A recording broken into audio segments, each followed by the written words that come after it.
unorthodox, but I promise there's a logic and a rhyme to my reason on this one.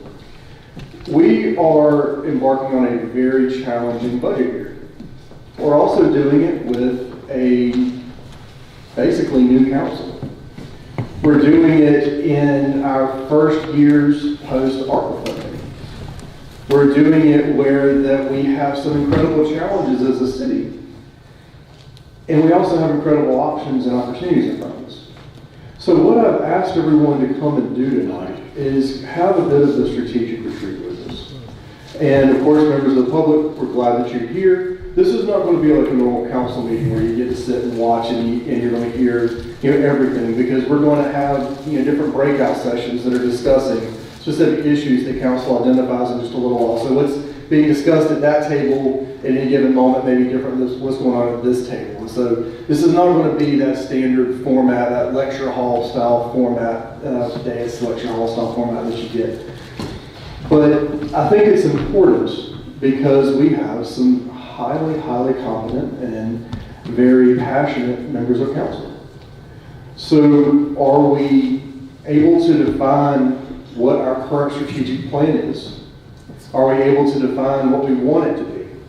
Can we clearly articulate what we as a council, or at least we as individuals, have said are the things that are our goals? We're gradually shifting out of campaign mode into governing mode. And that is difficult because the things that are important are surrounded by other things that are important. Do we as a council define streets and sidewalks as a high priority? Do we define fire trucks as high priority? Do we define fixing City Hall as a priority? Do we define Parks and Rec as a priority? Do we define police salaries as a priority? Do we define salaries of sanitation workers and employees across the board as priorities? Of course we do. They're all priorities.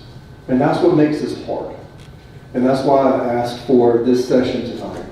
And I appreciate our manager, assistant manager, and assistant to the manager coming together and being willing to do this. So I will stop. I'll hand the microphone, I believe, to Mr. Murphy, who will be getting us started. We're going to begin with an overview of what our strategic plan currently is. This is not what it has to be. This is not what it needs to be. This is not what necessarily is going to be going forward. This is to allow everyone to understand the same vocabulary words. So when we talk about strategic goals, we talk about a specific, a benchmark. How do we define those things so we can at least all speak the same language? And then after that, we'll get into the needs of the city, and then we're going to get into actually us as a council expressing our opinions and having some exercises, getting up, moving around, and helping us, hopefully, of the needs and priorities, picking the highest ones that maybe we can take action on. The last thing I'll say, this is the fiscal planning cycle for our city. As y'all know, we run in a fiscal year that is July 1, June 30. So we have department heads that actively, as we speak, are pulling together the information that they have for budget requests that they'll be submitting to, or they'll be presenting to us in only a few weeks. That's 3.5 weeks from now with budget retreat. I felt like it was imperative for us as council to give them some guidance on what are the things that we view as most actionable right now, so that they're hopefully able to align with what those things are, so that that's a little bit more of an efficient process. So again, there is a method to this madness. I appreciate you giving up a Thursday night, especially a Thursday night right before another impending Monday night. So thank you so much. Octavius. Thank you, Mayor. Appreciate that. Good evening, Mayor, Mayor Pro Tem, Council, staff. Thank you for being here on this evening. Hopefully you will get a lot from this opportunity. Tonight we're going to talk about, is this going in and out? Good. Let's keep going. Tonight we're going to talk about strategic planning. We're going to talk about where we are, where we have been, and where we are headed with respect to the strategic plan process itself.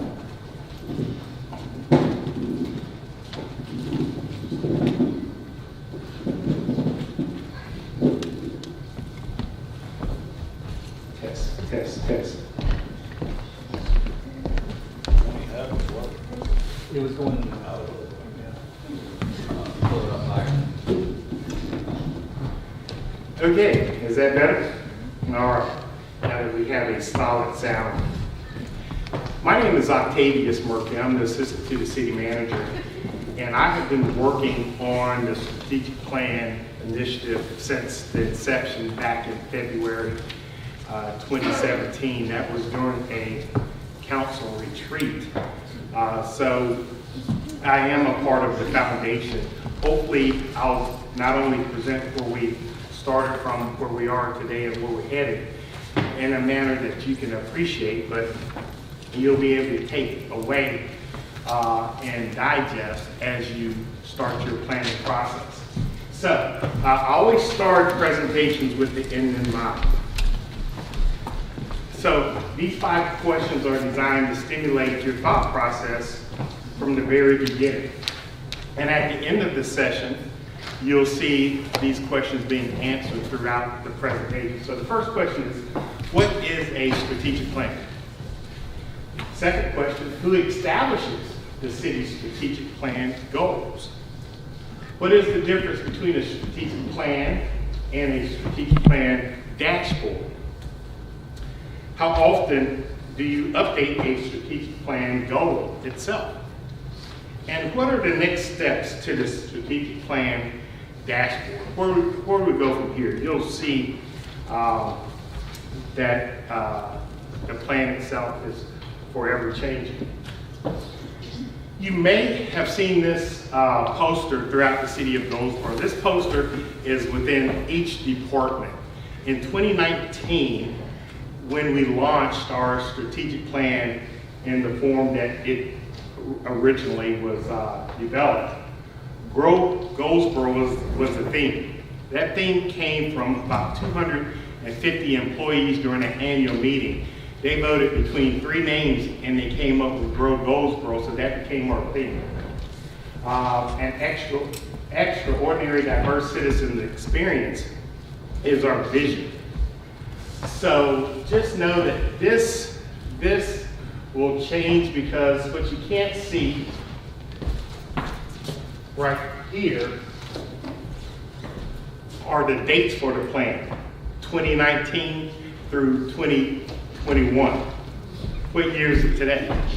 2024. So it is outdated. There is a need for change. So just know that that's the case.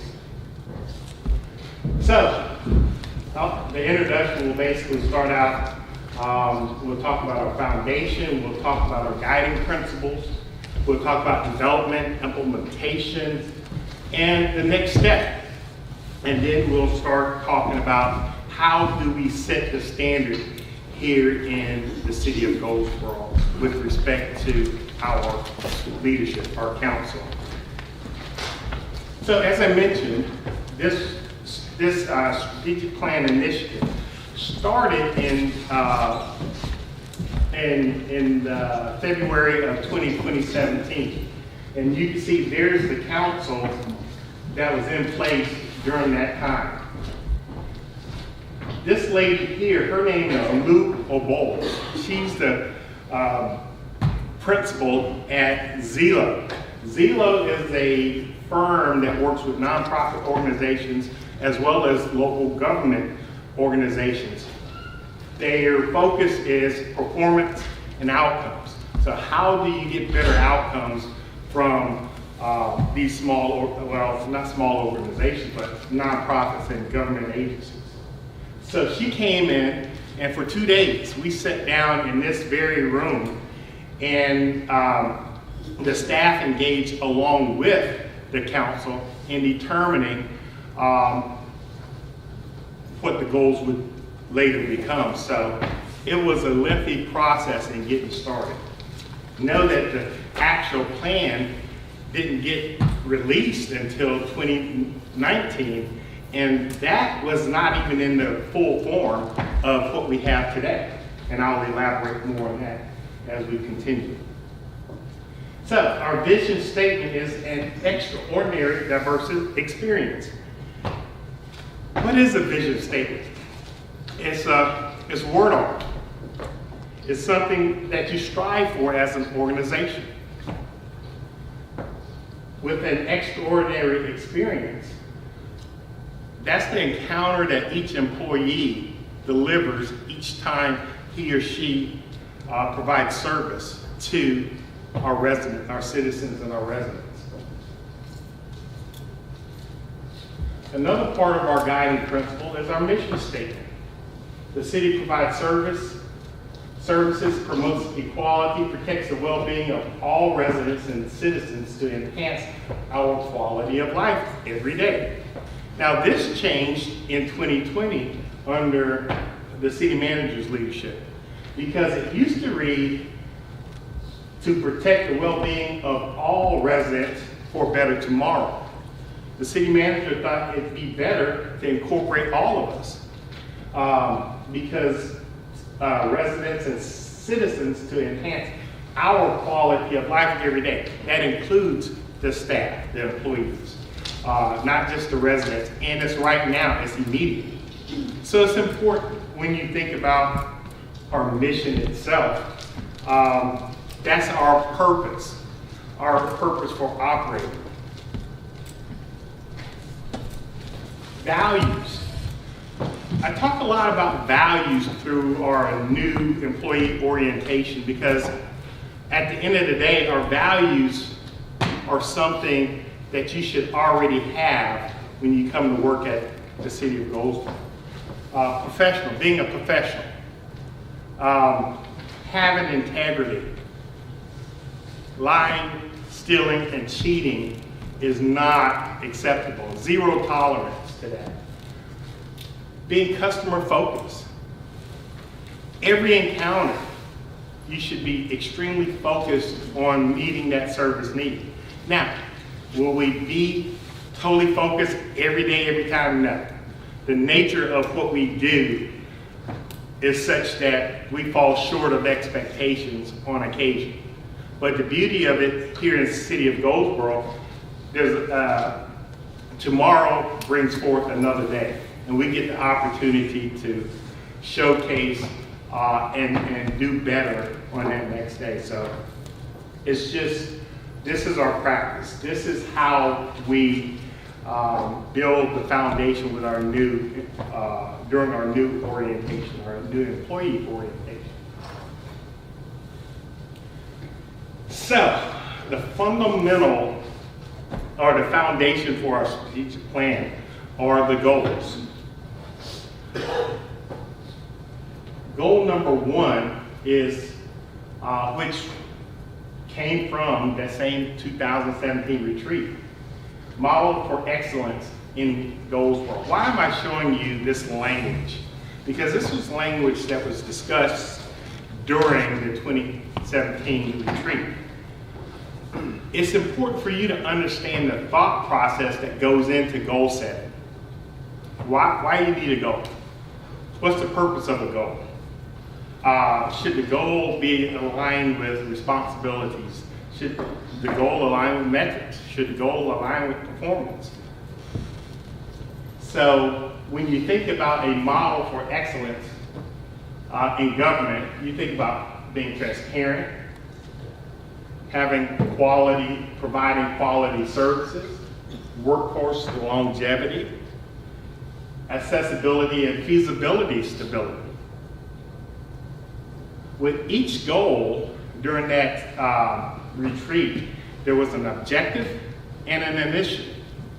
Our objectives, because when you think about the goal, it's a broad perspective. So during that time, and you'll find that most cities, large cities, when you look at their strategic plan, their plans include objectives, initiatives, and measures. And they're generally about a 400-page, 500-page document. Well, I'll elaborate that on a little later. But this is what goes into the objective. Provide customer service. That's an action. Attract, develop, retain an exceptional and diverse workforce. Engage citizens in all public processes. Elevate Goldsboro's image. when you look at the initiative, develop and implement consistent customer service standards, training, and evaluations organization-wide. Create a robust communication department to deliver information to the public.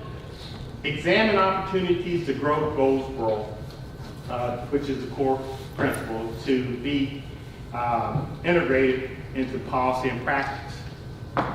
Basic fundamental language. Goal number 2, safe and secure community. Here, a healthy environment, engaging youth, trustworthy community that fosters kindness and good deeds. Can you see yourself in this? It's important because when you look at a definition, especially when it comes from yourself, it's got to be part of you. If it's part of you, it becomes alive. You live it every day. The objective, engage youth to promote positive outcomes, build community trust, reduce drug-related activities, provide holistic, comprehensive solutions for complex issues. Do we have those? Absolutely. Every community has those. Goal number 3, again discussed in the 2017 retreat, safe and secure community. This is the initiative. Inventory and prioritize existing human service programs by category, senior living, youth activities. Evaluate our programs. Coordinate comprehensive programming designed to positively influence at-risk youth. Engage community through ongoing efforts delivered through partnership in city and county. Goal number 3, strong and diverse economy. Again, be holistic, innovative, be ready, equitable opportunities, quality facilities, and infrastructure. Infrastructure above ground, infrastructure below ground. The objective here, develop a strategic approach for economic development that promotes the long-term vision for the city. Provide tools to support and grow large and small business and entrepreneurship. Make Goldsboro industry ready by providing an innovative and lasting infrastructure. Looking at the initiative, develop incentive packages to attract new employers, streamline requirements for starting and operating a business, support local businesses, business community, evaluate the city's need and capacity for economic development. This is nothing new to you. This is exactly what you've been seeing since your first day in the chair. Goal number 4, exceptional quality of life, clean, sustainable, active lifestyle, diverse cultural experiences. Objective, build thriving, livable neighborhoods by providing a mix of housing options to meet community needs. Choice neighborhood. Create a distinctive sense of place. Develop, promote, provide access to leisure activities and amenities. Provide opportunities for lifelong learning. Extremely important. Goal number 4 is initiatives. Create a housing stakeholder task force to develop a plan that addresses housing impacts and needs. Inventory, prioritize areas that negatively influence visitors and residents due to appearance and cleanliness. Create a plan to examine existing leisure assets and address the city's need to become a happier place to live and to visit.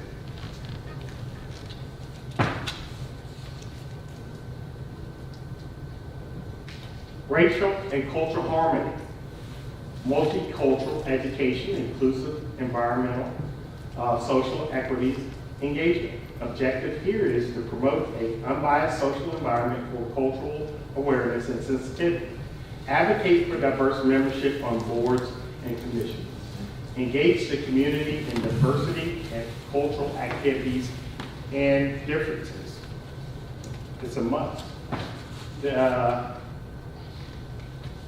Racial and Cultural Harmony Initiative. Create and implement a 3-year, multi-year community engagement plan, provide annual cultural diversity and sensitivity training for all employees. And that's something that is currently in place at the city of Goldsboro. And I think this year's training program was probably better than I've seen in a lot of years because it's really applicable to what we're doing today as employees at the city of Goldsboro. So, what is implementation? Well, implementation starts with aligning goals, metrics, and job performance. So, the goals that you decide on, our business metrics within each department have to align with those. And should those metrics align with our budget? Well, absolutely. That's the performance aspect of it. Performance measures. Should we track and measure our trends and our results? Absolutely. And that's what we have in place now. We track our goals and measures probably 3 to 5 years. Build better relationships requires leadership. Does that leadership start at the top or bottom? Starts at the top. Building better relationships is not an easy task. It's something that has to be worked on. In 2021, here's, under the city manager's leadership, here's what we thought was important. We needed to establish achievable goals. We needed to start tracking trends and outcomes. And we needed to get the mayor and council's okay to support it. What are the tie-ins? Outcomes, performance measures associated with each department head budget. New employee orientation, as I said earlier today, is extremely important for our new employees to understand our values, professionalism, integrity, customer focus. Community engagement. I submit to you, that's the phase that we're in. We have to submit, we have to find a way to solicit our community and find out from their perspective what the needs are. It's a must.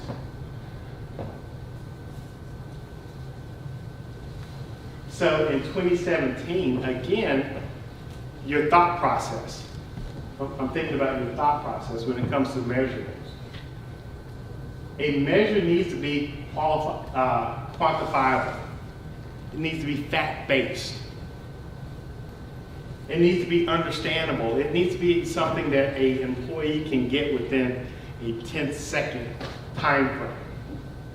It needs to be actionable, which means the employee needs to have skin in the game. The employee needs to be able to adapt whatever that action is to their normal workplace. Repeatable. It's not a one-time measurement.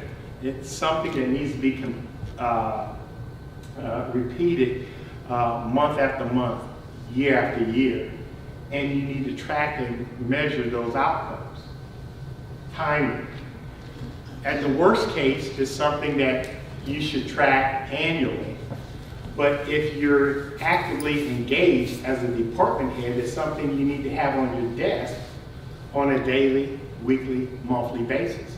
And our department heads do, especially our large departments. So again, I just wanted you to look at some of the qualities of a good strategic measure, because this is extremely important when we take your priorities and build metrics to support them. And when I say we as staff. So in the city manager's office, this is our belief system. We look at the difference between leadership and management. Well, leadership is getting individuals to do things that they would not ordinarily do, but it's the right thing to do for the benefit of the organization. Management is crossing T's, dotting I's, more of a control environment. Influence, the last sentence there, influence and inspiration separate leaders from managers. In the city of Goldsboro, our leaders have to be a bit of both. But leadership is what's going to drive our city's outcomes, your goals and objectives, to a higher level. Again, the city manager, our managers, Tim, myself, and Matt, our focus is putting others first.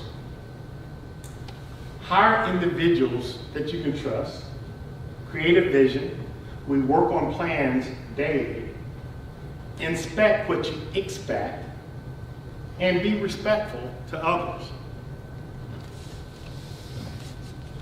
Sounds a lot like being a professional. Sounds a lot like having integrity. It sounds a lot like being customer focused. Who's Tim's client? Who's Matt's client? Who's my clients? The entire employees throughout the city of Goldsboro, the residents. Those are all of our clients. So it's extremely important that we stay focused on setting the standard. So we transitioned from where we were in 2017 and where we were in 2019, and we revised the mission statement in 2020. This is what you'll see on our website today. Our vision, mission, values, and goals. This is a strategic plan dashboard. The difference between a strategic plan, a 300 or 400 page document, and a strategic plan dashboard is, our dashboard is composed of metrics.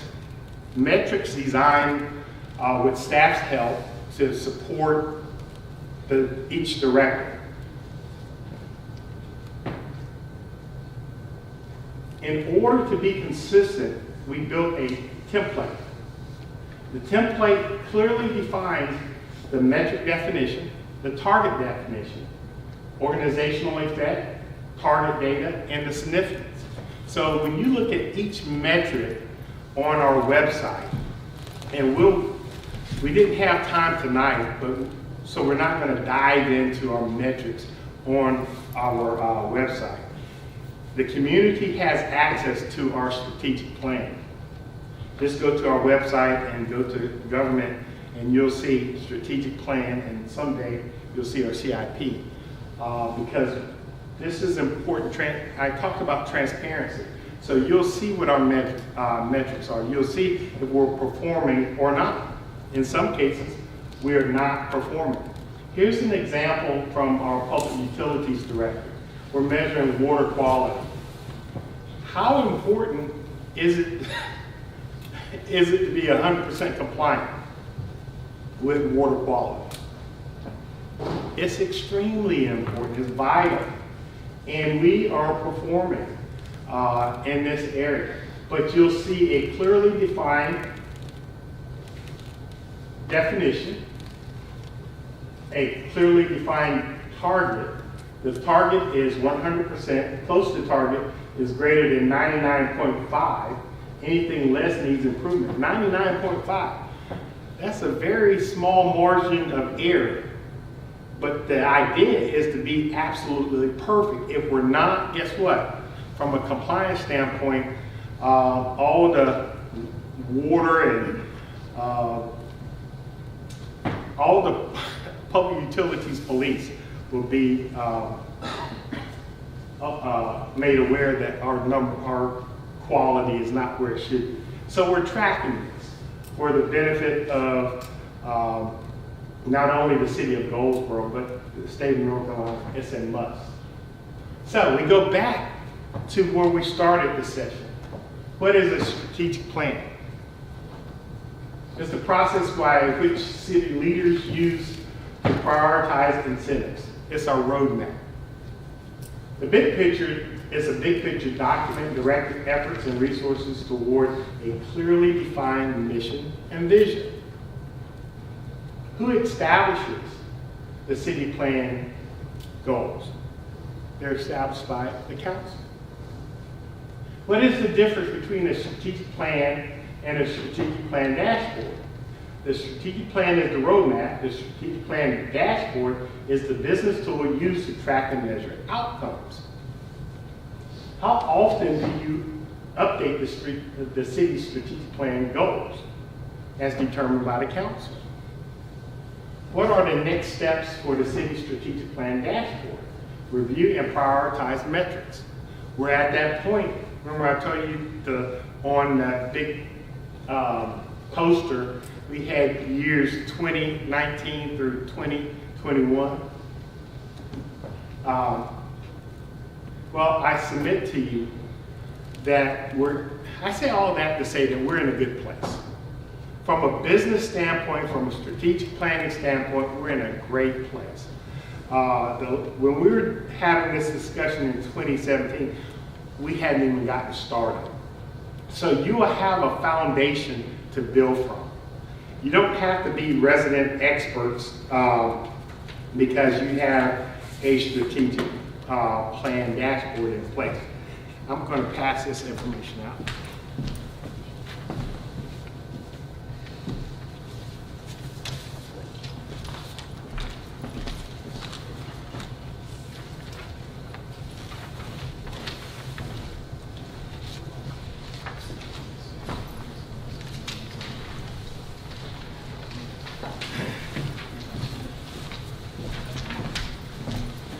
Now this is just general information because I compare and contrast in the city of Goldsboro with other municipalities, specifically the city of Durham, city of Raleigh, and Sugar Land, Texas. And this is just a play on words or a different focus. When you look at your goals, and this is not up here, so I do apologize for that. I just grabbed this off my desk. A safe and secure community in Durham is equivalent to create a safer community together. In Raleigh is safe, vibrant, and healthy community. And in Sugar Land, Texas is community, safe, and secure. That's the goal. Strong and diverse economy. In Durham, shared economic prosperity. In Raleigh, economic development and innovation. In Sugar Land, Texas, economy, thriving and vibrant. Exceptional quality of life here in Goldsboro is equivalent to thriving and vibrant environment in Durham, growing and natural resources in Raleigh, and cultural, dynamic, and fun in Sugar Land, Texas. Racial and cultural harmony, connected, engaged, and inclusive community in Durham. Arts and cultural resources in Raleigh. People welcoming and engaged in Sugar Land. Model of excellence in government here in Goldsboro is innovative and high-performing organization in Durham, organizational excellence in Raleigh, and government respected and influential in Sugar Land. So depending on where you want to go, what direction you decide on collectively, and you may research some other municipalities that have a different way of presenting similar goals that you might want to pursue. Now is the time. Now is the time to affect change in Goldsboro. And I think if when we have this follow-up meeting at the retreat, we'll take a deeper dive because you'll understand the value of being a partner with UNC School of Government Benchmarking 2.0 study, where we have now 18 municipalities that we compare ourselves with. We have a wonderful platform that I think you'll, from a user-friendly standpoint, you'll adapt well to. I'm the gatekeeper of that, so I hope you have an interest to the point that you want to see the back office view of the strategic plan, the CIP, benchmarking 2.0, and I even draft or chart our audits each year. And because I look at the unaudited numbers, it gives a 10-year trend, really good and powerful information. Going back to measures that matter, quantitative information, fact-based, that's what we try to make our decisions or our recommendations to you based on facts. And so we got a great support system that lends itself to support you as you prepare for the retreat and whatever pursuits you may have that we will work to support you with. Any questions? Any concerns? Octavius, I have one question. How often do the city department heads or leadership perform, and do we do any kind of like SWOT analysis to make sure those KPIs are Key performance giving us- indicators. yes, sir, that they are actually helping us to attain those visions? That's a great question. From an organizational standpoint, organized initiative, I don't know if we do, but, okay. So, but what we do each year, when it comes to evaluating the department head's metrics, we look down and, for example, Parks and Rec. We reevaluate some of the programming. What's effective, what's not effective. We look at efficiency. So we look at that within each department, but it's not something that we are saying, here's the KPIs. And I've told the city manager, and over the past 3 years, we've grown professionally, because now not the city manager, but the department heads have a lot of skin in the game in their own strategic planning metrics. When it's led by me or the city manager or assistant manager, it's not as effective as if it was led by the director. You just have to be in the chair and learn this type relationship. That's what building relationships is all about. Getting the buy-in to be all in, and once they are all in, it becomes relevant. I'd like to add, if you saw what was in 2017, in my opinion, more touchy-feely kind of objectives and initiatives and things to think about that you couldn't really measure. And so I'm a little bit more fact-based. I tried to get things that we can measure. And if you look at that strategic plan, from the crime rate to lots of different things, how fast the fire department responds, water quality, economic development, go through it for quite a while. But I would like for you to go look at that if you haven't already. I know we've talked about it, you probably already have. But it forms a basis of what you want to do next, right? What do you want to change? What are your interests in metrics and goals? And what do you think we should be tracking or doing? Each department head is responsible for keeping up their metric and recommending any changes to Octavius, to me, and then we'll bring it to the board for changes. So this past year, you may or may not realize, but we added finance metrics that weren't tracked before. We had council established goals, but we changed that. And we included it in our strategic plan, which you can see out there. And that was a priority of mine, to get fund balances up from, 15% used to be the goal, hanging around that, and we were down towards, 7 or 8% below, and now we're up to 30+%, depending on how you look at it. So that's more in line with our peers. It's a goal. You're going to hopefully keep goals like that, and liquidity for public utilities. But if you all, I think we're a little weak in racial and cultural harmony right now. We only got 2 goals, maybe 3. We probably could figure out some things, but I need your input on that.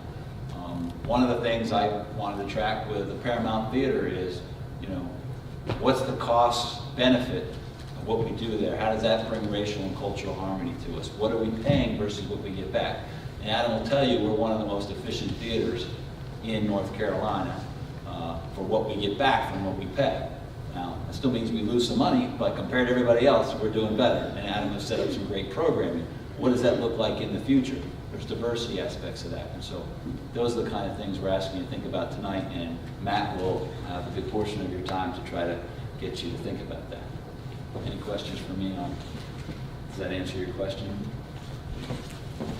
So you should also know that the City of Goldsboro is recognized across the country for its dashboard.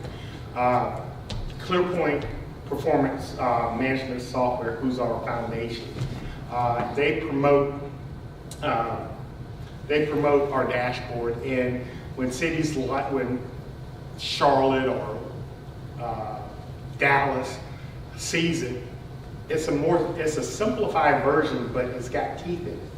When you see all the reds, and which means you're not performing, or the greens, that means you are, it tells a compelling story. So you're seeing a lot more municipalities use the dashboard versus the strategic plan. So be encouraged by that. After in my last 30 seconds, Matt, in my last 30 seconds, go to our website if you have not already. Then after you look at our website, come call me and we'll either do a Teams meeting, or I'll invite you to the office so you can get a back office look at the business innovation that's going on within the City of Goldsboro. It's really good stuff, and I appreciate the city manager allowing me to lead those initiatives. Any questions? Thank you very much for your time. Thank you, Murph. Let's take a little 5-minute break and get started back at 6:20. That's all right with everybody, while I transition slides here.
and thank everybody for being here tonight.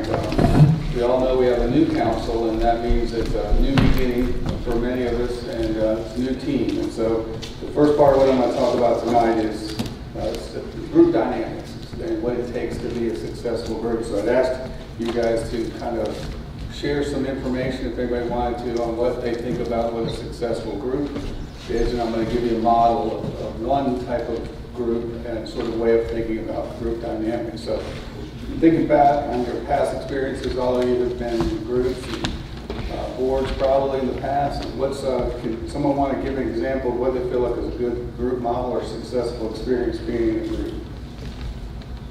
Current council. Current council, look at that. He's exhibiting pride already. That's one thing that's a good thing. Mutual respect. Okay. Anybody want to share a story about a good situation maybe that you've seen happen before? I don't have a good story, but I'll echo probably some on that. You need to be able to hammer on an idea without it becoming personal, without it getting distracted by ancillary things that aren't relevant. Hammer on the idea, but be respectful about it, and then make sure that you leave open the door to be able to agree on something the next time. And we're going to get into that in part of the 10 essentials. There's those 3 or 4 topics we'll be getting on tonight. Most of it's going to be interaction with you guys working together at your tables. But right now, I'm going to move ahead with just a little bit of dynamics about groups. Most of you have probably heard about the Tuckman model. And it's 1960. Who's heard of the Tuckman model? Raise your hand. Everybody has. Okay, well, the importance of the Tuckman model, I think, for us is that we need to recognize that as a new group, we're starting out in what this first phase is called norming. So a group is any people that come together with a similar cause and classified together on account of a common degree of similarity. That's from the Oxford English Dictionary. So there's 3 basic components to a group. And this isn't straight out of the Tuckman model, but group maintenance is harmony within the group. These things are important. Individual needs and the task that needs to be done. Those all have to be balanced and keep things in focus. So looking at Tuckman's model, he starts out by saying groups always start out initially in a forming stage. And there's another model in there that shows once you start the forming phase, there's usually a dip. And that's because you're going into what's called pretty quickly after the forming stage. By the way, who thinks what stage? Let me ask the questions since y'all have experience with this. What stage would most of y'all think we're in now? I heard a storm. Norm? Form, okay. I'm not talking, I'm not the expert, but I think we've been together like the new council maybe a month, so I think it's safe to say we're all going to be here for many years. So I think we're still in the forming stage. And these stages are fluid. So we are moving into a storming stage where we're going to start defining our priorities better. Octavius talked about our current strategic plan, but I'm going to talk to you about tonight is the present and where we think we need to go in the future and the leadership it's going to take to get there. Because we can measure things all day, but if they're not effective, if we're measuring things like response time to a homicide in the street, we want to find out why the person's being killed and why they're dying in the street. We might get to them fast enough to save his life, but would it be better if we figured out a way to curb those homicides? So those are the 4 norms: form, storm, norm, perform, and then adjourn. So forming is usually task orientation. Most of you know what your jobs are here. You're learning more, and some of you will be going to the essentials of municipal government. I encourage you to take advantage of that training and learn a lot there. Some of the key characteristics, I think we're moving pretty fast through this: low risk taking, intellectualizing, play down differences. Some of the steps we can take is introduce members, but define the structure of the group, set goals. Build trust by establishing norms and agreeing to roles and responsibilities. One thing we'll do tonight is we'll talk about our roles and expectations we have of each other. We'll actually write those down, and we'll talk about each of our roles as city council members, mayor, city manager, city clerk, and those types of things.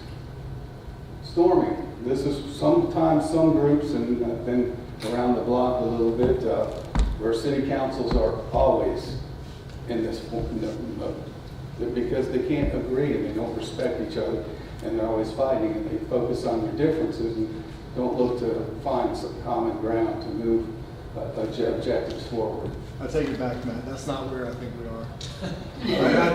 I defined it differently. Well, I take it back. I'm gonna say something here about this, that's fine, you know, the thing is I don't want us to look like this group over here because it's not an argumentative kind of thing.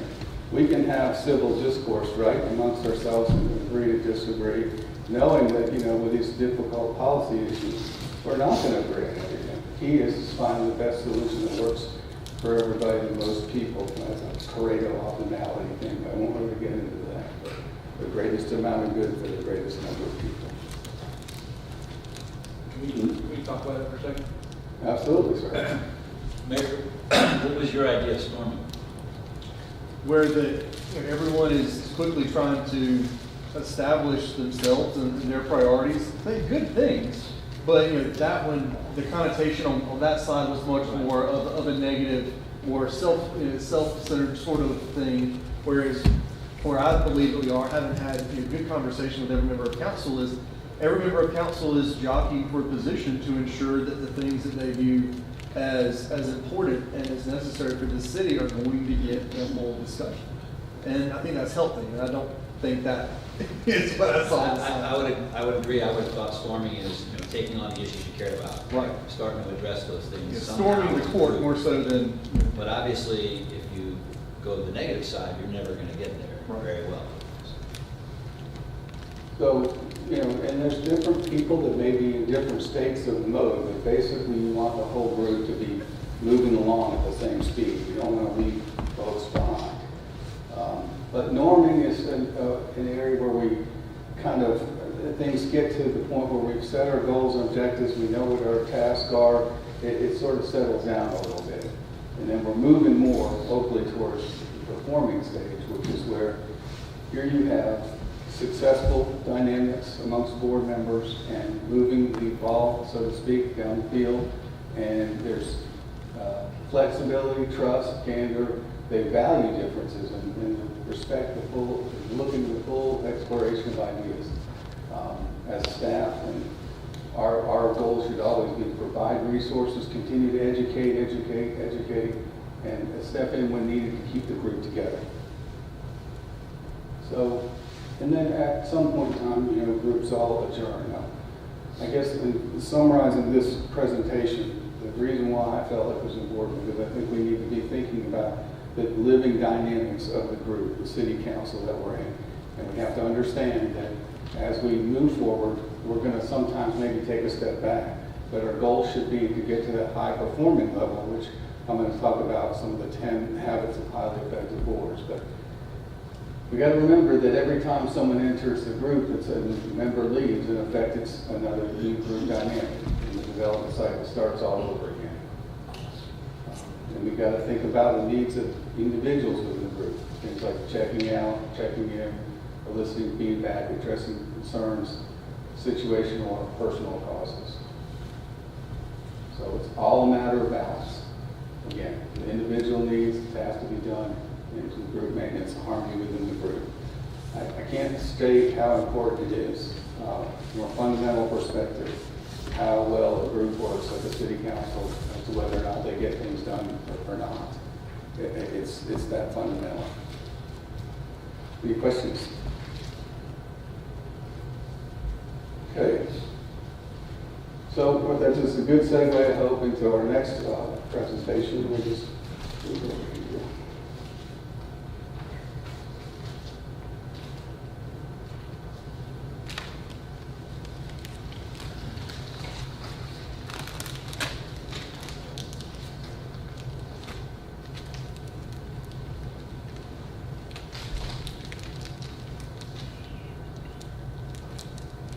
Okay, so now that we've talked about a little bit about group dynamics, let's talk about what the highly effective councils do.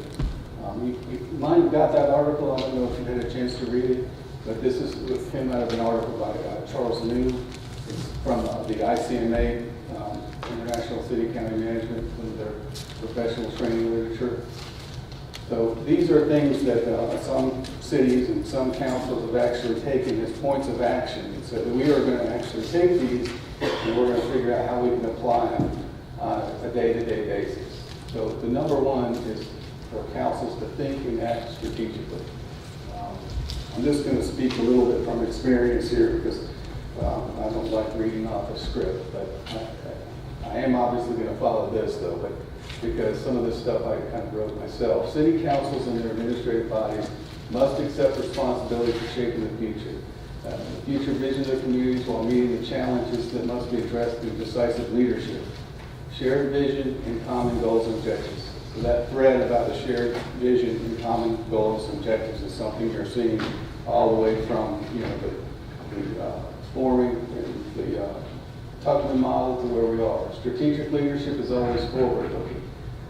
It starts with a vision, evolves into the definition of strategic issues that must be mastered to achieve the vision. Development of long-range goals is essential. Goals should address strategic issues to meet future visions, providing context for decision-making and the budgetary basis. When you do a priority-based budget, and those are the kind of budgets that I like, that's why when we had the discussion in the office, we were kind of going back and forth, and I was kind of like, no, we've got to talk about today. And it's good to find a backdrop for what happened yesterday and where we are, and that's important, but we also have to understand where we are now and really where we want to go. And in a nutshell, that's how all you do as city council. You guys provide the direction. We're the ones rowing the boat. You're the ones navigating. So, and lastly, in most studies it shows 60% of the people feel like they want the important decisions decided at the local level. They want you guys to help us decide. You know, our role is to help you get there as policy advisors. Understanding and having a commitment to teamwork. Sense of purpose and pride, that's very fundamental in effective councils. Clearly understand the roles and relationships and abide by them. And unite individual talents and capacities to achieve team performance. Use the members, their basic technical, interpersonal, decision-making competence. So the skills that you have as individuals should be highly valued amongst you guys and used so that we can weigh that expertise and put it forward and make it work for us. Commitment to team success, commitment to excellence and performance excellence. You know, if we're going to strive, we might as well have that bar pretty high, right? There's no point in, you know, we're just going to do the bare minimum. So we're going to be excellent, right? That's what we want to be. So we have to define what that excellence looks like, and that goes back to defining our priorities. Provide the support, resources, and recognition to achieve success. Strive to maintain principled and disciplined leadership. If anybody has any questions about any of these, I do have a question on the last slide, though. The slide you just left. Okay, we'll go back. Where it says strategic leadership is always forward-looking. Leadership tells me that we often learn from past battles. Most great generals lead from past battles. So I think you got to understand where you've been and the mistakes you made in order to look forward, to chart a path forward. I would say that is very important, but I'd also say that, you know, the ones that were stuck in the past, the generals that fought wars based on principles that they didn't really understand for the future, the ones that lost a lot of those battles. But we never lost. Let's take, for example, revolutionary tactics. When they came over here, we fought guerrilla warfare with them. That was new to them.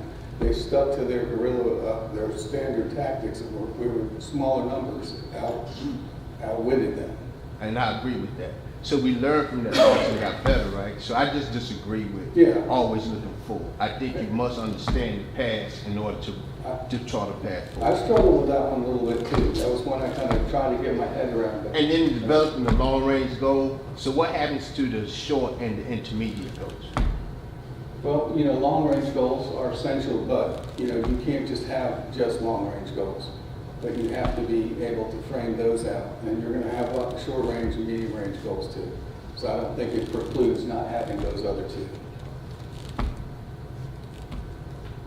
So, you went through that one, so when we get back to the Tubman model, we know that we're a small group, because we're less than 12.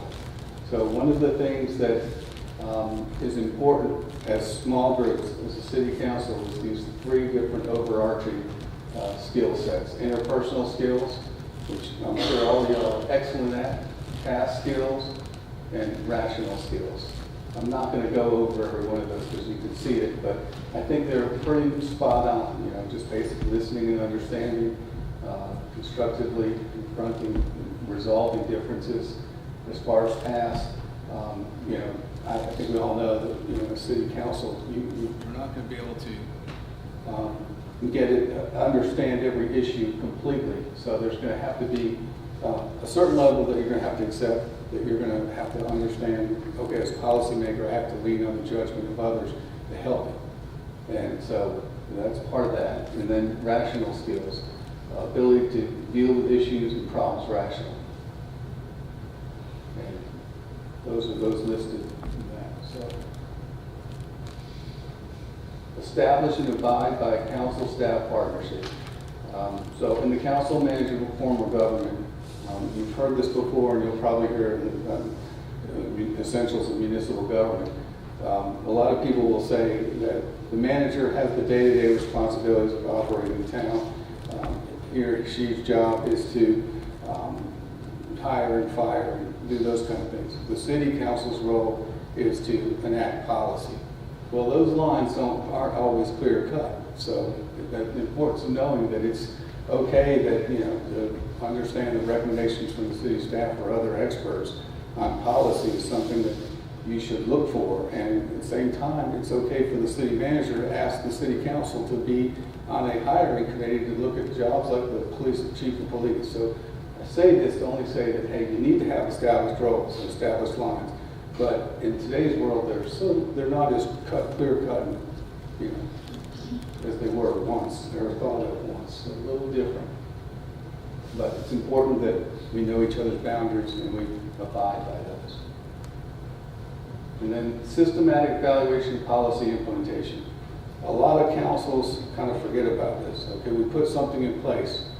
It's like a wheel. At the end of that wheel, we should be circling back to see if that policy is working well for us. There should be some evaluation, whether it's performance measures or some type of, you know, quarterly report, you know, so that you know that the program or policy that's been put in effect is having the effect it needs to have, or the desirable effect that you hope to have. You're not always going to get kind of feedback from people, you know, sometimes on a policy or an issue that's holistic. You know, sometimes, like, for example, if you make a land use decision, it may be that you're only hearing from a certain group of people that maybe didn't want it because it's in their backyard. Doesn't mean that it's not a good decision for the whole city as a whole. And it doesn't necessarily mean you have to take into account the property owners, the neighbor, and the community as a whole. So it's achieving that balance and understanding those variables. Allocate council time and energy appropriately. That's another thing that good councils will do. One of the things we're doing today is we're going to talk about goal setting. We're going to, you know, later this evening, we're going to talk about different priorities that we put forward, and you might have your own priorities, so there's going to be a place for you to put those down as well. The other types of meetings that you generally have, as you already know, the special work sessions. That's the time when you're looking more into the details of things and trying to learn more about particular programs or subject matter that we may be dealing with. Those are the work sessions. And then you have your regular sessions, which is your normal public meetings. And then you have community relations when you're out interacting with constituents and other agencies. Okay, so set clear rules and procedures for council meetings. I think we're kind of ahead of the game with this. We're doing a really good job there, if I don't mind saying. You know, but these are some things that I put down here, just from my experience. Respect other council members' time, thoughts, and opinions. Agree to disagree in a respectful manner, refrain from personal attacks. Keep the needs of the council and the community first above self-interest. Prepare for meetings by keeping and staying informed on meeting agenda items. Discuss issues in advance of meetings. Use the staff and the manager and ask questions, ideally in advance if you're uncertain of facts or requests being made. Evaluation of council performance. You may or may not have thought about this, and maybe you have, but high-performing bodies really kind of want to know what the community is thinking and how they're doing their job. So a lot of them will use focus groups, surveys, questionnaires to elicit feedback from the community on the job that they're doing. You guys are new here, but it's something you might want to think about. How, tonight, I've put together a little survey that I want you guys to tell us how this went. And it's just for you guys, and because I want to know what we did well and what we didn't do well. Well, you might want to know what the constituents think of the job you're doing. And you may do that by talking to people, but you want people maybe that you're not with that aren't always in your ear, just ordinary people that maybe, what do you think about how your local government's doing its job? So that's one thing that one of the posts recommended as a highly effective council is assess how you're doing. And the last one is continuous learning and development as a leader. Highly effective councils continuously learn as councils and as individual leaders that seek out training, attend workshops, constantly broadening the understanding of various issues and facts. Sometimes what I like to do is when we're getting into an issue that may be something that, I'm learning a lot about. I like to send out literature, little brochures or 3 or 4 page magazine journals on issues and facts of the topic at hand. So those are some of the 10 habits is listed. I hope you had a chance to read the article. Are there any other questions on that? No, it's probably pretty quick. How are we on time? Soon. Pretty quick.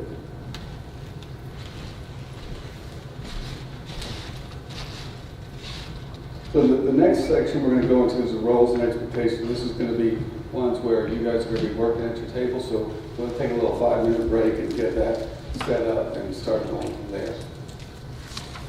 Thank you.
table number one over here, you good? Ms. Highway? All right. Yes, we got. You guys ready? All right. So I think we're pretty much ready. What we're going to do is have each table kind of report out on the roles and expectations of the different positions there. And so we'll start here to my right here, table one. We got a spokesperson to kind of go through that. We're going to keep a hold of these sheets so that we can collaborate all our notes together and do a summary report of this. But if you'll just hold on to those and make sure that Holly gets them. Good luck to reading them. I'll use you as an interpreter. So, anyway, Councilwoman Jones, if you will, please. Okay, You ready? yes, Go ahead. You got the floor. okay. All right, for mayor, okay. For mayor, we had provide leadership and vision for the city, attend public events and functions, spokesperson for the community, work with the council, city manager, assistant manager, and other department heads, chairs the council meetings, and organize council initiatives, and leader, he must be a leader with sound judgment. Good. Okay, do I do my don'ts now? Yeah, go ahead and roll with it. Okay, the don'ts was to make decisions that the council should make. Okay, Okay, that's the only don't we had. all right. So Okay, we'll and sit down. I had one more. What? Direct staff. Oh, Okay. okay, I'm sorry, I didn't get Now that. let the manager, assistant manager, The We'll rest- stick with the mayor's theme and we'll go to table two. Okay, all right. And we'll come back to you in the next one. So table two, mayor. In a possibly oddly self-serving way, I'll read the dues. Keep council focused on achieving their goals. Serve as a spokesman for the group. Of course, if the mayor disagrees with the will of 4 votes, then you still have to respect the will of those 4 votes and work with the manager to implement and respect the will of those votes. And our don'ts were very simple. Do not abuse the influence of the office or focus on a self-empowering agenda. It needs to be focusing on the will of the council as a whole and working towards that vision. Okay, very good. So Mayor Pro Tem Matthews, and then what we'll do is we'll let you start off with the next one first, so you won't have to repeat things. Just for clarity, are we doing the role or the, what? We're doing the role of the mayor right now. Okay. And we're gonna go to the next one after that. We're Okay. doing the do's and don'ts. See, that's what I'm saying. Yeah, we will do the do's and don'ts. Okay, well, we'll stick with that one. Do's and Well, don'ts. I'm gonna do a collaborative. So, we said we expect the role of the mayor to be a go-between, kind of like a liaison, the face of the city. We feel that the mayor should be a collaborator. He should be able to he or she should be able to walk into a room and be able to connect with everyone in that room. And also a mediator.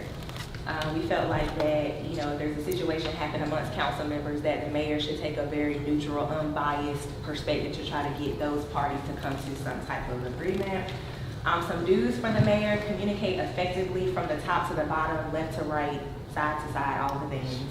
He needs to be fair and impartial, lead by example, get in the front of the line. Some don'ts: we said show bias and favoritism. I think that's it.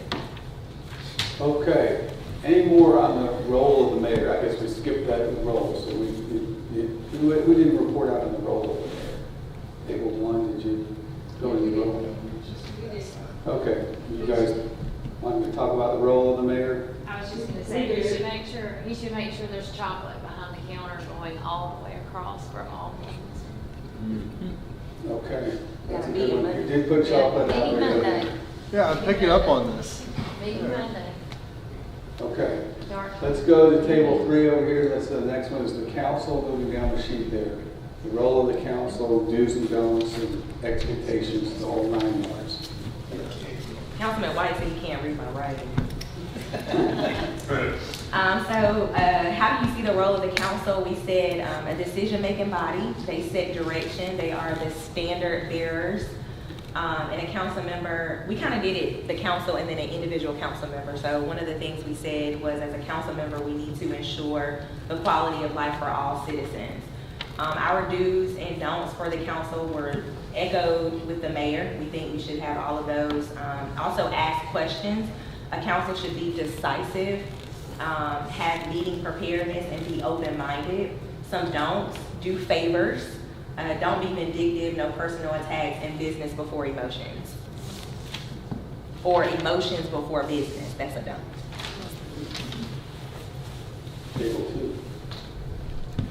Still, y'all can't read my I handwriting. know you're doing a good job. There's no chance y'all can read my handwriting.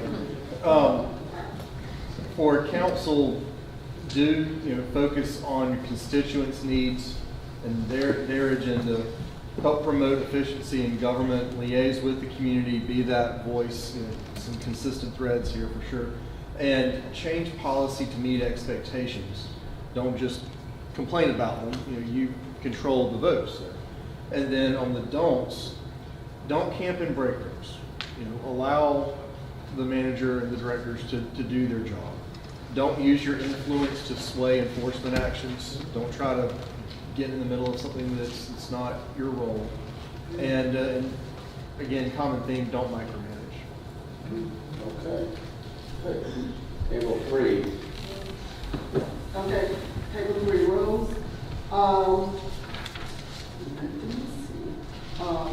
Responsible for setting overall policies and directions for the city, including making decisions on the budget allocations, land use, and other major incentives, provide an oversight of the city's operation, including the performance of the city manager and other appointed departments, communicate with the community to make sure that the citizens have a voice, provide leadership and help so that we can provide leadership and help for the future.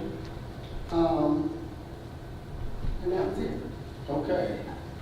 Anything that stood out with y'all with the role of the mayor and the council? Any aha moments so far? Just hold that thought. If you don't have anything right now, we'll go to it here at the end, but I want us to think about that, if there's any kind of... And we pretty much thought that, the duties were really part of the role. Those are things that we must do. But the don'ts was not to publicly disrespect one another. That's great. Or the staff. I think that's great. Okay. I added one more if I could. You didn't tell me. For the don'ts, add agenda items at meetings unless absolutely necessary. Okay, you did not tell me that. That's a preference. That's a preference. That is merely a preference. And he did not tell me to write that on my paper, That's so okay. that's not fair. Okay, He's sitting over here thinking of stuff as I read it. Hey.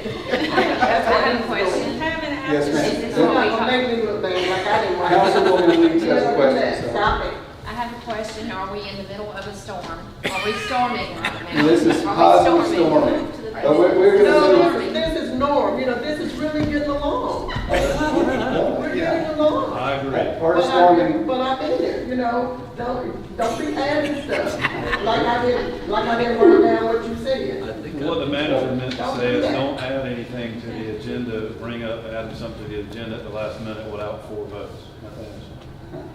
Get back on track. Matt, rein it in. I got the littlest hammer over here. That's fine, I think it's good, but he didn't tell me that whether we were writing this stuff down there. We're storming. He can still write it. No, We can I'm cast still it. like it is, I'm gonna be real.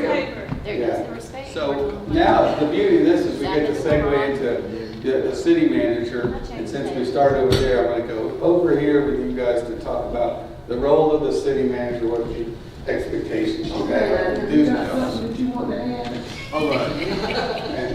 We think he's the information hub. He serves at the pleasure of the council. He's a standard bearer, should be unbiased. Council give guidance. He provides follow through. I think he should be what our expectations are, be held responsible for what the staff do and don't do. Our dues is withhold information, communicate clearly and effectively, be transparent, don't withhold information, and don't make decisions that are council level. Okay. Any questions on that one before we go to group 2 here? As to not duplicate, again, very common threads. Don't undermine the votes of council. I'm obviously not implying anything here. I'm just, doing the exercise. If there are 4 votes for something, that's the will of the people. And do guide and advise council. It's okay to have an opinion. You may not end up voting that direction, but do offer guidance and advice to council as you're working. Okay.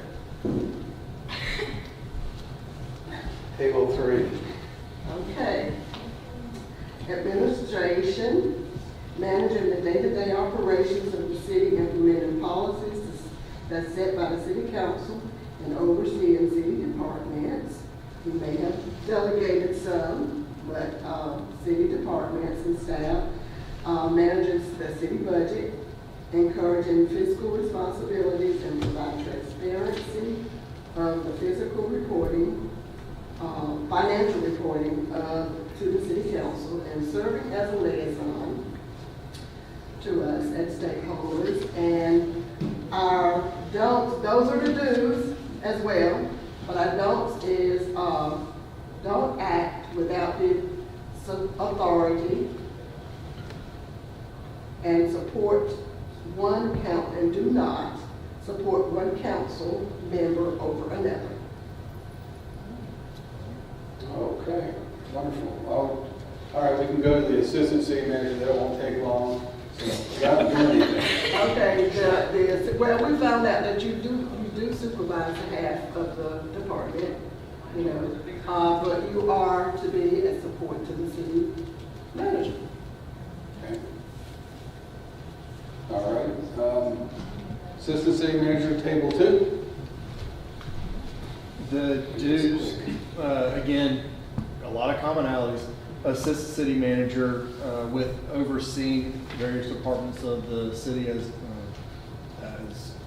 assigned, and then also be able to fill in the absence of the city. All right. All right, for us, we had fact finder, and he's a resident subject matter expert. And then our dues is the same for everybody, transparency, effective communication. And we didn't really think of those terms. Okay. No. Trust me, we will come up with something. Yeah. So now our favorite subject matter, because one of the most important positions in the room, as we know, is the clerk. So we'll start here and kind of go on what your clerk. Okay, so how do you see the role of the clerk? We put support staff, an advisor. This includes our deputy clerk as well. The record keeper and navigator. Point of reference for sure. Do's and don'ts, we are going to echo what we said for mayor and council, city manager as it deems necessary based on their position. Thank you. Table 2. The maintenance of accurate records of council, and a gateway for communication between the manager and the elected leaders of city council. Yeah. All right. Anything here? Clerk, I'm sure you've got lots of stuff.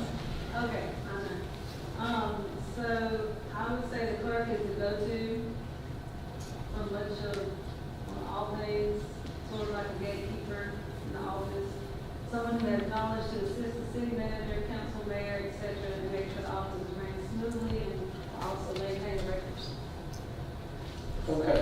All right. So that wraps up the roles, but I want is there anything that when you thought through this exercise, and you just, I'm sure you think about it some more, but was there any aha moments or anything you take away that you feel like you'd like to comment on before we move on to our next session?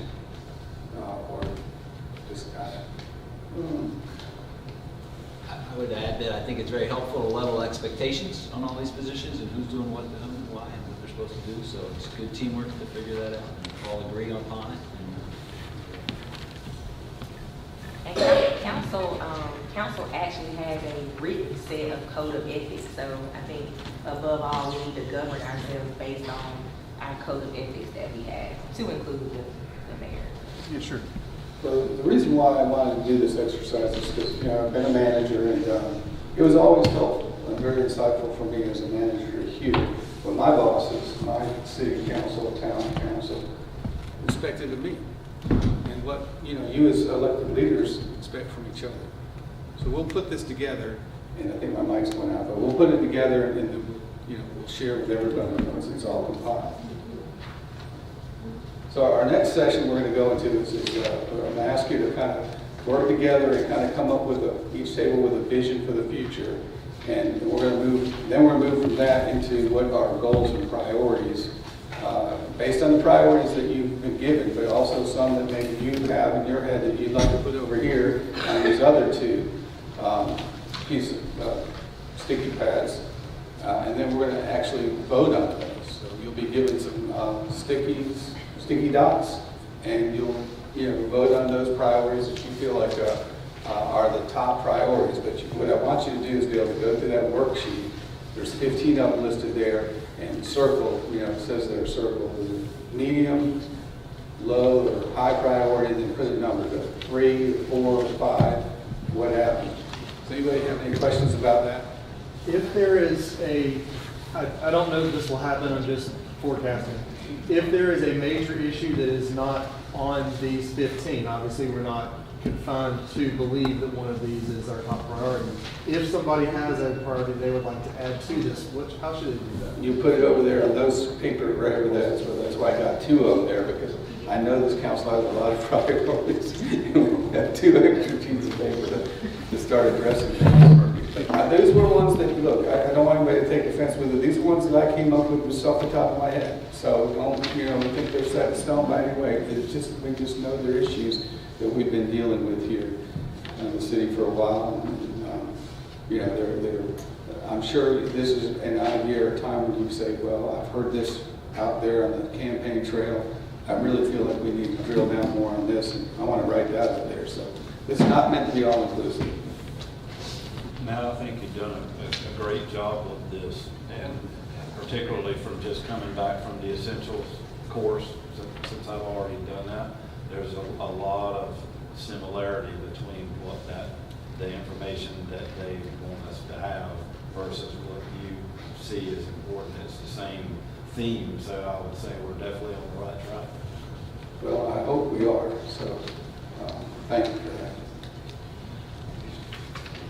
So the first thing to start out with is work together on what you feel like is a future vision for the city, and what it is that you kind of, I think that's going to help us get that idea of what our priorities need to be.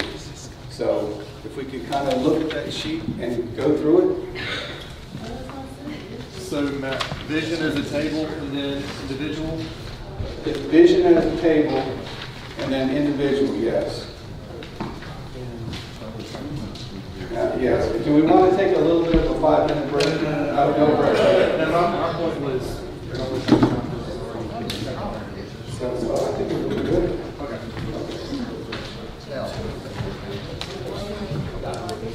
Found all these items.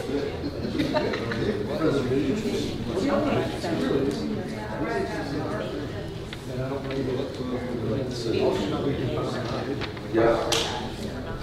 And that's what we're doing. It's just basically saying, what would you? Okay. Well, I want to go over it. So. Matt, are we filling these out individually again or together? Which one? No, that's a collective one. So, yeah. So come up with something.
and vote if you're ready.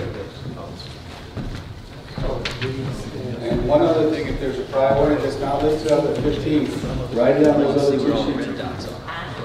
Is anybody questions? So which color is which?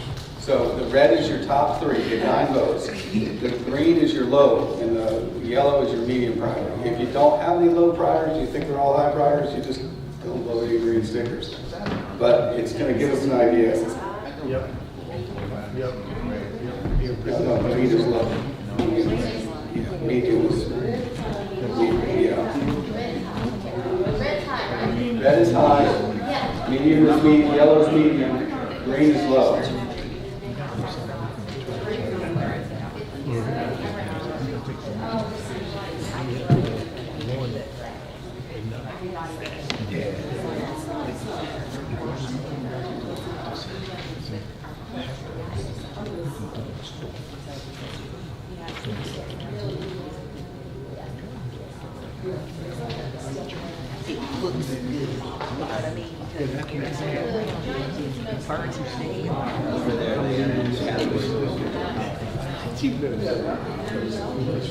Right underneath the list.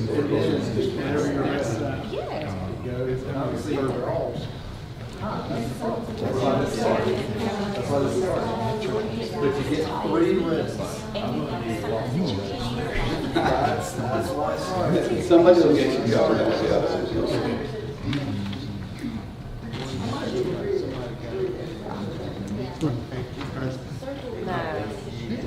Are you voting on paper? Matter if you're voting on paper or on the wall? They're voting on the wall, taking their stickers and sticking it on the sheets there.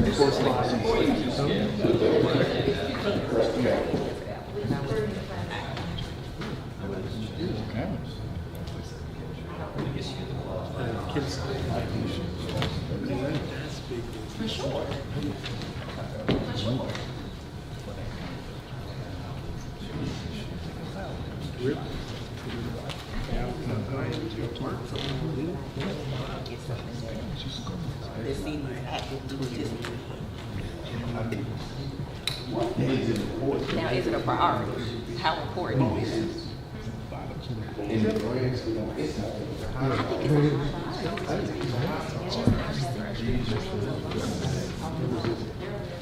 Just that alone.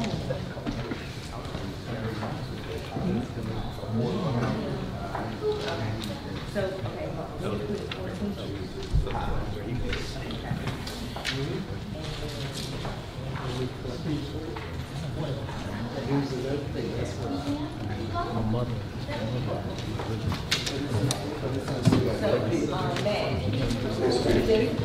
Put them over here.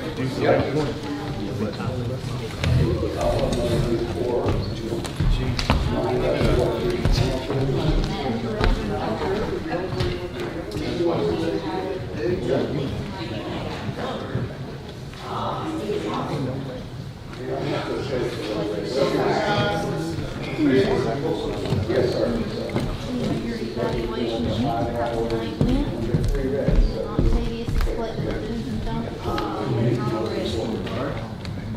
Not easy.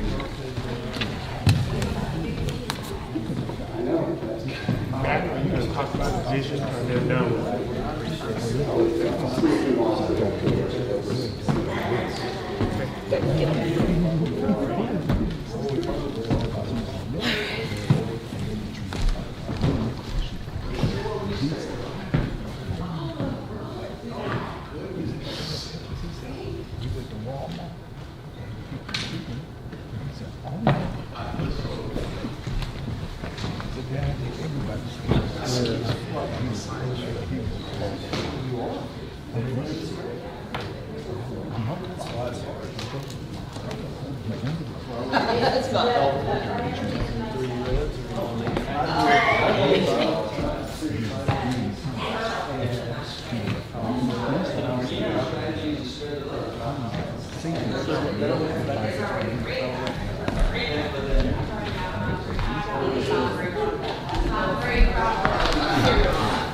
This is where it becomes very vulnerable.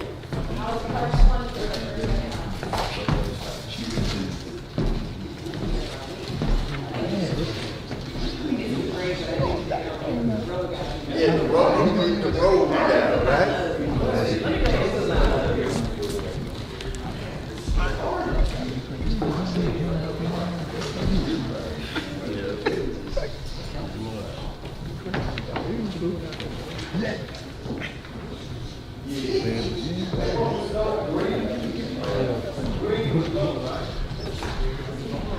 Green is low. Doesn't mean there's not important. Just means you're lower than something else. I still need more red stickers. Yeah. Everybody wants more red.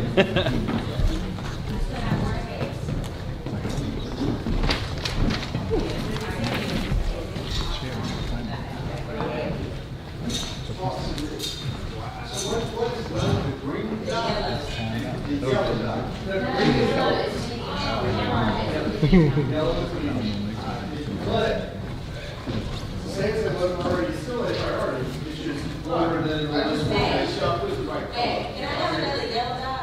I need to go refill the ring. Okay.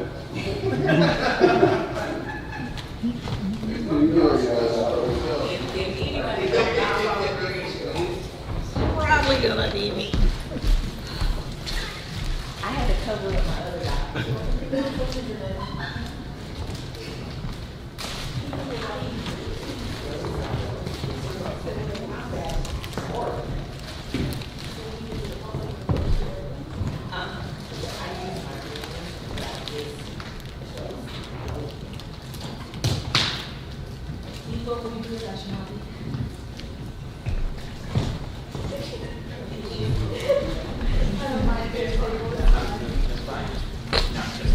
Oh, I see what y'all doing here. This is hard. Go ahead and put all y'all stickers in. I know she put it in the middle of the line. Yeah. Mr. News reporter, did you get that? She put it in the middle. Go ahead. Go ahead and put air, I am not this. Okay. Yellow is your medium. Yellow It's is up there. medium. Why is everybody missing green? Because we ain't got that far yet. What's number I'm trying to just count out the tallies here. Number 6 is, Yeah, I ran out of red stickers. number 6 is elimination of light throughout the city. See, now I put this one as low because y'all trying to focus on downtown. So where is my green dot? Where's that light? Yeah, that's what I'm saying. Everything up here is important. That's why this is hard. Light is over I there. got green, green. I don't like the fact that I don't have more. I'm trying to I have a get lot of it in my air. Yeah, but it says that it's up there.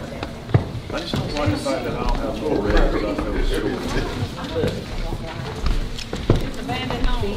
Particularly true for those areas surrounding the downtown. Well, I'm surrounded. But they ain't talking about, And I'll be curious to. your street that Mr. Cleek be talking about. They ain't talking about them streets. They talking about Mulberry. The ones you can see. I'll leave it back on the table. Because all of these are things that everyone up here uses. I do. I just had to get it done because I was overthinking. They get too hard. I know I am. Oh, I already put my ring on. Yeah, I think you did. Yeah, well, that's all It's right. important. It's, yellow is, it's important. I ran out of green. So it's just council members? Green is I ran out of Just yellow. council. You would. Right, okay, all right. How many stickers did you guys get? How many stickers did each one of them They get? got 3 red, 3 yellow, 3 yellow. Okay, so everybody, Look, all these are all my eyes. 9 total, 3 red, 3 medium, sorry. And So no doubt what wins it for the Reds is and that one, and the city finances and violent crime, that's up there. We are seeing that there is. Yeah. We put 6 and 11. I got 1 yellow and 3 greens. 11 is police.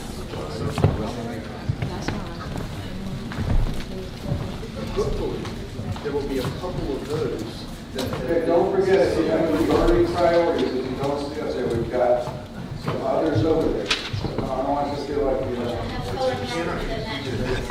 I know, right? Yeah, so if you want to list some other ones that aren't listed here, and you want to say that red is your high priorities, which you would use the red marker over here.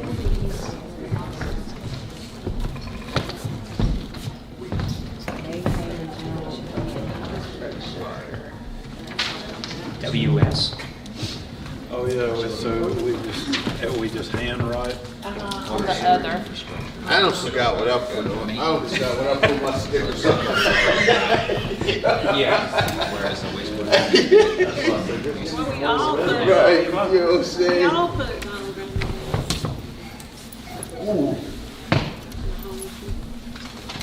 All right, who's gonna get it? I just have a pain of putting a load on anything. Yeah, I feel like I'm shortchanging my, you I know, like the top. That's low. well, at least You make got me homeless feel being better. a mix of mid to high. 7. We can change the Well, wording. this is the, yeah, because this is our Somebody middle. put it twice. Yeah. What's gonna come out of this final vote is going like, which are the biggest? Green is the middle, right? No, green is Green is the low. lowest. Green is low. Oh, green low. Some of these need to at least And get if one, you I'm have gonna put any- one on. I wanna put 2 on And that if parts you- and red. And if you have anything you want to sit on other, you can write it with a marker. What now? Well, If you okay, have rule anything that's clarification. not- So if we write something You up, can write it with a we've marker. already used up our stickers, can we handwrite what our priority is? Hey, did we put on, what we put for recruiter retention and retainment? Put medium. I put my yellow medium. Yeah, yellow is me. Yeah, that's what I put. Now, this is the light one, We right? thought we were. Try to. I'm gonna put this. I'm done. You done. So I think Mayor Pro Tem Matthews cast the last vote, so we're winding down. So, you cast it. So I get to do it. And you were probably the first one to get through to this. I know. So 7:55, so I'm gonna ask one more thing of you before we break for the night, and that is, let's table, please fill out the evaluation form. Oh, yeah. Evaluation form, just give us a better Some of them are idea of what we priority need in to their do. own way, it's just like there's some that are just like, oh, yeah. Session's more productive for us. Oh, yeah, of course. And also, once you've done that, we'll kind of give you an opportunity to wrap up and close out the session for tonight.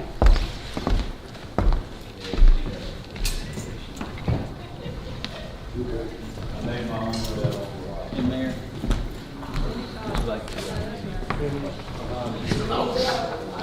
See, we were doing great. I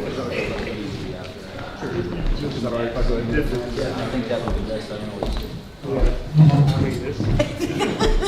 Matt, if you don't mind, if you're going to lean in and use your chest, actually, do y'all mind if I steal your mic for a second? I will return it. Okay, real quick, we will continue rolling through the agenda. We have done our call to order, actually, we've done the roll, I apologize for that. And the strategic plan review, and we've done our discussion on group dynamics and expectations. And as promised, we had a very hard conversation, but we had to have a little bit of explanation on the front end of that for here's kind of how things have been set up in the past. Don't forget, every one of us has the ability as council to shift the things that we are measuring. Have us sit down with Octavius and have him go through what a benchmarking study is. Have him walk through the school of government's benchmarking data and, infrastructure, since that's the word of the day right now, for how we can measure the different things and compare ourselves to other cities our size. So with that, it is not on the agenda, but I'm going to ask it anyway. And are there any council member comments going into the evening? Yes, President. I I just want to say that I appreciate this opportunity to get together a little bit informally, and I hope that this is something that we can continue to do over the next 4 years with one another, intentionally do these types of events. Thank you. I would be lying if I didn't say that you did inspire it, forcing the group to get together and have some conversation, because for the last 2 years of being on council, you have consistently advocated for it. Let's go do an escape room or something. And so, yes, I'd be lying if I didn't say that there was a degree of that to it. So thank you so much. Anybody else? Perfect. So with that, Matt, I know you have a couple of closing comments, a couple of closing requests for, again, we like to be data-driven. Give feedback so that Matt and Tim and I know whenever we're doing this a few years from now. I guess I'm stealing your thunder, so I'll give it back to him. Just one more thing, if you hand in all your paperwork, and I appreciate her hard work and a lot of the comments, just hand it all in to Holly, because our goal is to compile all this and send out a final report. Any questions for me? Thank you for your time tonight, and thank you. Everybody have a safe trip. Thank you, Mark. We stand adjourned.